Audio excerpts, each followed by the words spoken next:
विनय अभी तक क्यों नहीं आया? आपने उसे फोन किया या नहीं? मेरा मन बैठा जा रहा है।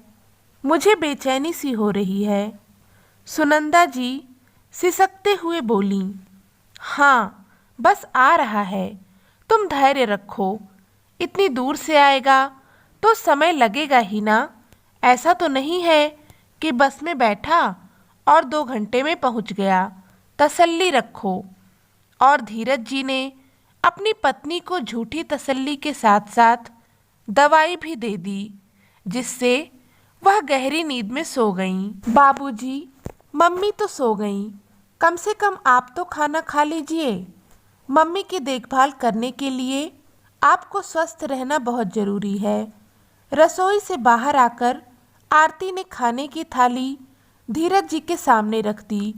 भीगी आंखों से उन्होंने खाना खाया। 2 कौर भी मुश्किल थे, पर पेट भी भरना जरूरी था, वरना अस्पताल की भागा दौड़ी कौन करता। पिछले 1 महीने से सुनंदा जी बीमार चल रही थीं। अस्पताल तो बहाना है, वरना डॉक्टर तो पहले ही कह चुके हैं कि आपकी पत्नी बस कुछ दिनों की मेहमान हैं। उन्हें खुश रखिए। अब धीरज जी भी क्या करते। सुनंदा जी की खुशी तो बस अपने बेटे विनय से मिलने में है। घर का छोटा बेटा विनय दूर शहर जाकर बस गया है।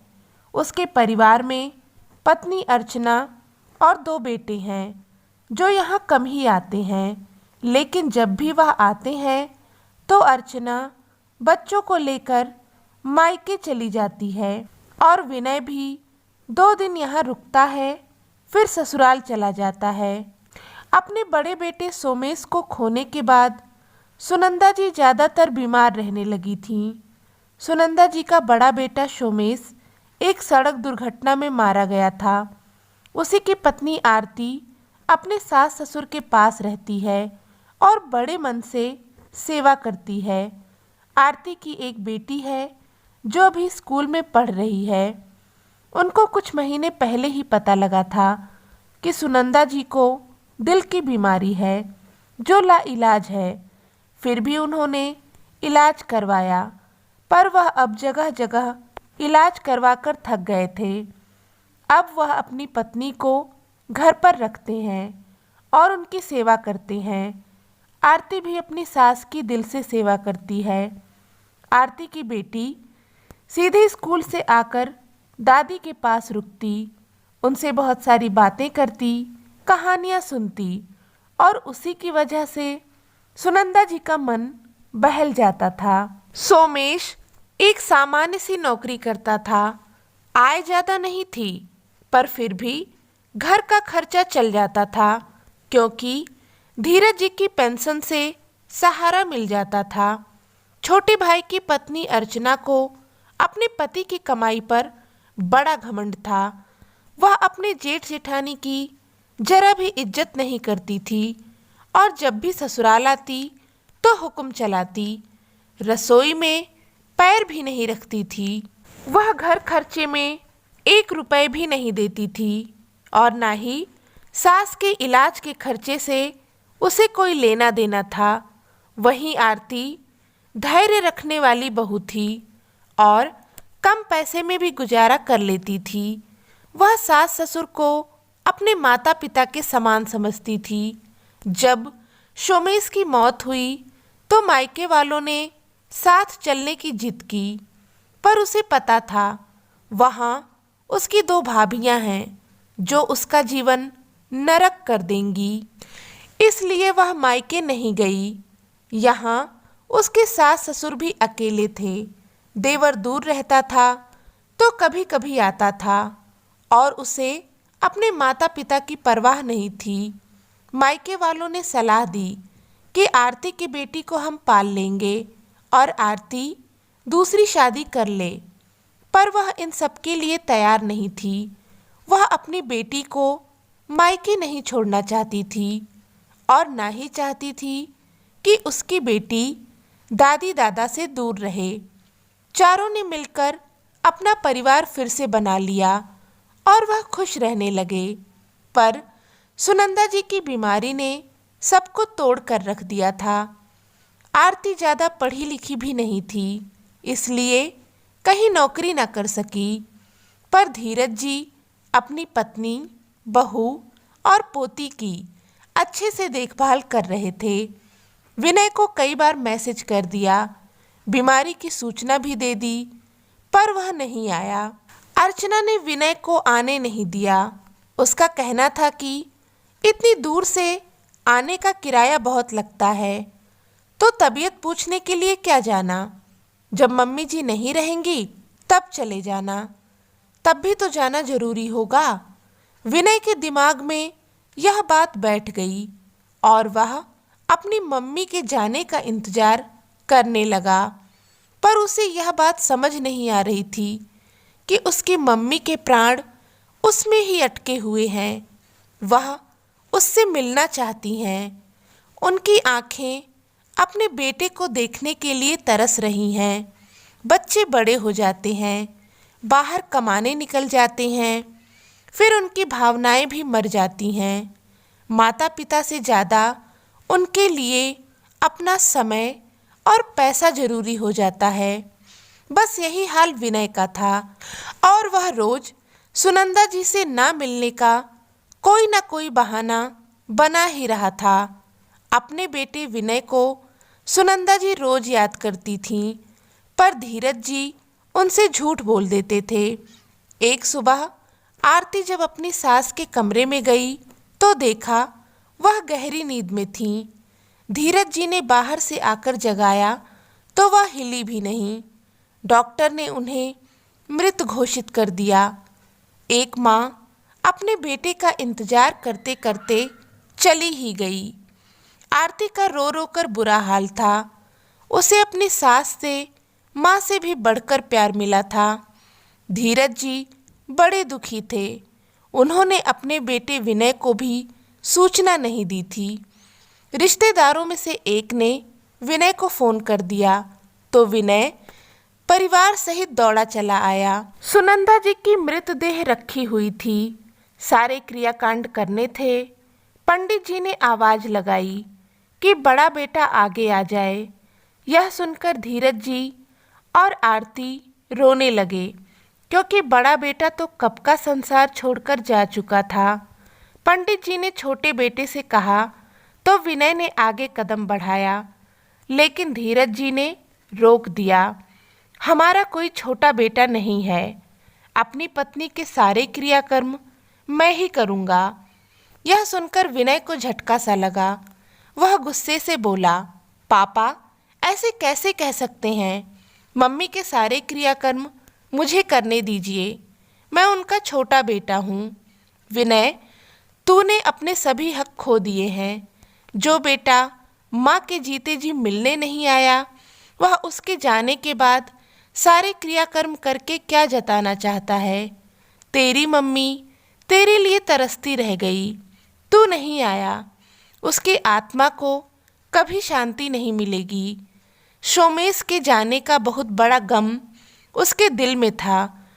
वह उस दुख से बाहर आ सकती थी अगर उसे तेरा प्यार और अपनापन मिल जाता, लेकिन तूने तो उससे मुंह फेर लिया। अब तेरे आने का कोई मतलब नहीं है, तो अपनी पत्नी और बच्चों को लेकर जा सकता है तू। धीरज जी ने सारी क्रियाकर्म खुद ही की और विनय को हाथ तक नहीं लगाने दिया।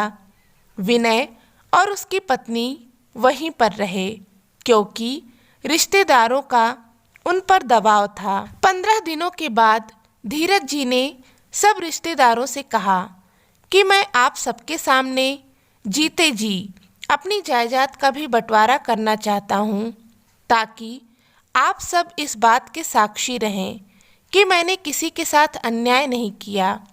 मैंने अपनी वसीयत बना ली है।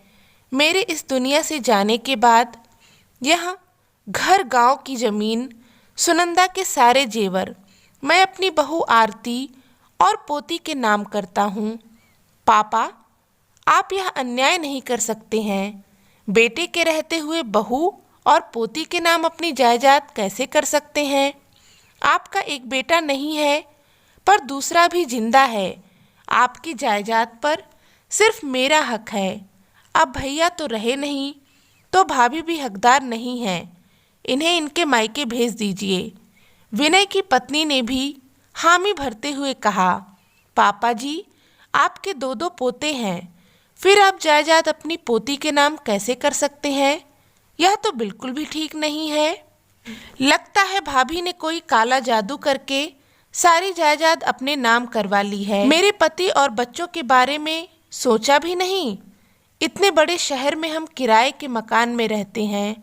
हमने सोचा था कि जायदाद को बेचकर शहर में अपना फ्लैट ले लेंगे, पर भाभी ने तो हमारे सारे सपनों पर पानी फेर दिया। तुम दोनों चुप रहो। मेरे लिए मेरे दोनों बेटे मर गए हैं। तू कभी अपनी मम्मी की तबीयत भी पूछने नहीं आया। जब इलाज के लिए पैसों की ज़रूरत थी तब भी नहीं आया। जब तेरे बूढ़े बाप को जवान बेटे के कंधे की ज़रूरत थी तब क्यों नहीं आया? जब तेरी भाभी अकेले हम दोनों की सेवा कर रही थी, हमारी हर जिम्मेदारी निभा रही थी, तब क्यों नहीं आया? जायदाद लेने के लिए इतना बड़ा मुंह खोल रहे हो, कभी यह क्यों नहीं कहा कि पापा आप चिंता मत करिए, आपका दूसरा बेटा अभी जिंदा है, वह आपका सहारा बनेगा। अर्चना बहू, तुमने कौन सी जिम्मेदारी निभाई है जो तुम वसीयत में कुछ भी पाने की उम्मीद रखती हो? मेरे लिए तो बेटे, बहू और बेटी तीनों का फर्ज मेरी बहू आरती ने निभाया है। आरती ही थी जो हमारे साथ हर कदम पर खड़ी थी। आरती ही थी जो अन्नपूर्णा बनकर हमें भरपेट प्रेम से बनाकर खिलाती थी। आरती ही थी जिसने एक बेटी बनकर दुख की हर घड़ी में हमारे आंसू पोंछे। आरती ने अपने सभी फर्ज निस्वार्थ भावना से निभाए हैं। कभी हमसे कुछ मांगा नहीं, अपनी कोई इच्छा नहीं जताई। अर्चना बहू, तुमने इस घर के लिए, हमारे लिए क्या किया? तुमने तो अपने पति तक को उसकी माँ से मिलने नहीं दिया। तुमने कभी एक गिलास पानी भी हमें पिलाया है? आज तुम्हारे कारण विनय ने अपने घर आना छोड़ दिया है। जब तुम्हें हमसे कोई मतलब नहीं, हमारे सुख दुख से मतलब नहीं, तो हमारी जायदाद से भी कोई मतलब नहीं होना चाहिए। आरती सिर्फ हमारी वजह से अपने मायके नहीं गई, उसने दूसरी शादी तक नहीं की, अपना जीवन इस घर को समर्पित कर दिया। मेरी पोती अभी छोटी है, फिर भी उसने हमारा बहुत ध्यान रखा है। अपनी दादी को रोज़ समय देती थी, अपनी मीठी जुबान से दादी के साथ खेलती और बातें करती थी। लड़की है तो क्या हुआ, उसने हमें दादा दादी होने का एहसास कराया है। माना तुम्हारे दो बेटे हैं, पर हमारे पास तो कभी यह रहे ही नहीं। हमने कभी अपने पोतों को गोद में भी नहीं खिलाया है। कभी एक रात भी यह बच्चे अपने दादा दादी के साथ सोए नहीं, कभी हमारे साथ खेले नहीं। तो आज मेरे पोते भी जायदाद में कोई हक नहीं रखते हैं। जीवन का कुछ पता नहीं, जाने कब क्या हो जाए। इसलिए मैं अभी सबके सामने बता रहा हूँ, कहीं मेरे जाने के बाद तुम दोनों मेरी बहू और पोती को बेघर ना कर दो। इसलिए मैंने अपनी वसीयत बना ली है। धीरज जी की बात सुनकर वहाँ सन्नाटा छा गया। विनय और अर्चना यह सुनकर बहुत शर्मिंदा हुए और धीरज जी से माफ़ी मांगने लगे, पर उन्होंने माफ़ नहीं किया और कहा, दूध का जला छाछ भी फूंक फूंक कर पीता है। अब मेरा तुम दोनों से विश्वास उठ गया है। तुम दोनों यहाँ से जा सकते हो। मैं जीते जी ही कुछ काम करना चाहता हूँ ताकि मेरी बहू को मेरे जाने के बाद परेशानी ना हो। विनय अपने परिवार को लेकर चला गया। धीरज जी ने गांव की ज़मीन बेचकर वह राशि आरती के नाम बैंक में अकाउंट खुलवाकर डाल दी, जिससे हर महीने ब्याज के रूप में अच्छी आमदनी हो जाएगी। जीते जी उन्होंने अपनी बहू और पोती के लिए सब इंतजाम कर दिया, क्योंकि जो पेंशन मिल रही थी वह उनके जीते जी ही मिल पाएगी। लेकिन उनके जाने के बाद आरती और उनकी पोती को कोई परेशानी ना हो। अपने बड़े से घर के कुछ कमरे किराए पर उठा दिए, ताकि उसके किराए से पोती की पढ़ाई और घर का खर्च चलता रहे। समाज और रिश्तेदारों में इस अनोखे बंटवारे के बड़े चर्चे थे। बेटा होते हुए बहू के नाम जायदाद करने की सभी प्रशंसा कर रहे थे। तो दोस्तों, बहू के नाम जायदाद कर सकते हैं। जिस बहू ने बेटे से भी बढ़कर हर फर्ज निभाया हो, वह बहू ही असली मायने में जायदाद की हकदार हो सकती है। तो यह कहानी आपको कैसी लगी? अपने विचार हमें कमेंट करके ज़रूर बताएं। कहानी पसंद आई हो तो इसे लाइक और शेयर ज़रूर करें। साथ में चैनल को सब्सक्राइब करना ना भूलें। धन्यवाद।